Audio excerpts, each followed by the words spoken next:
ភ្លើងទៅដល់ហើយទីនទីនយេ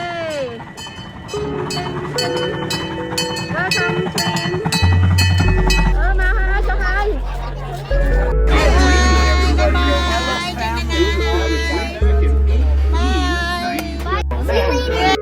You heard that right. 160 acres of land for $1. Well, he wanted to make sure this park remained here for a long period of time. He loved the big oak trees out here. We did have a couple of stipulations in that sale. One, you couldn't sell any of the... Now, I hear bells and whistles as we're crossing the street and getting ready to go past the first of two lakes that we've seen today. The first lake is the Lower Lake. Now, Lower Lake's home to a lot of different animals. Birds, ducks, and geese are all out here. Not a very good fisherman. I went out the other day. You know, it is a catch and keep lake. I mean, I keep anything I catch. Well, I think they need to put a little bit of screener on that. Any fish that I catch.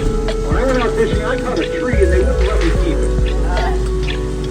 I caught it fair and square.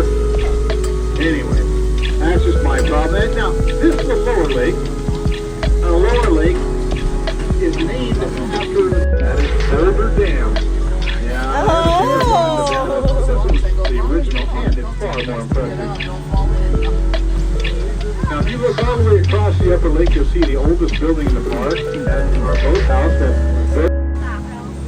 Now, the locomotive is going to be going past on the left-hand side. I want you to look just to make the turn up here. Look on the left-hand side, you're going to see a large red tree. Now, it looks like a California redwood tree, but it's not from California, and it's not a redwood. It's actually a red eucalyptus tree, and they were actually imported from Australia back in the mid-1800s. Now, these trees have very soft bark and very soft wood and brittle wood. And you can see that they're some of the biggest trees we have in the park right now. Just behind the boathouse, you see a whole row of them back there. Now, if you're into plants, I'll tell you what, man, if you brush up against it, you can get a rash that can last anywhere from a couple of days to a couple of weeks. Now, poison oak is a really interesting plant. It comes up in the stem, and the leaves come out in groups of 3. That's behind that is an old soda fountain. If you don't know what a soda fountain is, ask your parents. Parents, you don't know what a soda fountain is, ask the grandparents. It was a hot place to go for a date back then. We also see a statue of our benefactor, James Irvine II, on the right-hand side here. He's with 2 honey dogs, and he's carrying a rifle. Now, why would he be carrying a rifle in a place like this? Well, back in his day, he used to come right to this very spot and hunt grizzly bears. Yeah, we have grizzly bears in this park. Well, the last one was spotted in 1908, so I think we're pretty safe. Now, that octagonal building you see on the right-hand side, that's our nature center, and that's free to the public to go in. Exhibits about the park. Spanish-American War.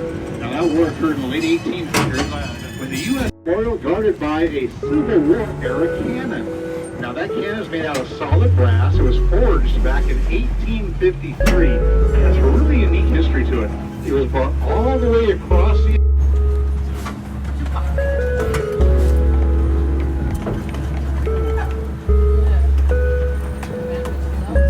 That cannon right there. I understand it's been inhabited by some old man in there. He's really doesn't like the train going through. He's telling us to get out of there. A tree and some lumber. Okay, here we go into the train tunnel. Keep an eye out for any train people. Go inside the tunnel.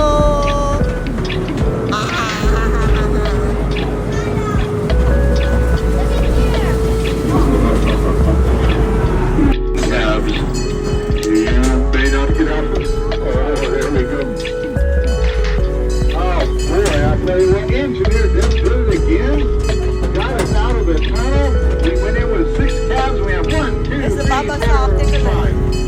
1, 2, 3, 4, 5.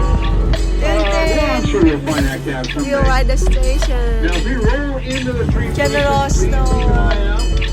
I want your hands on the lake inside.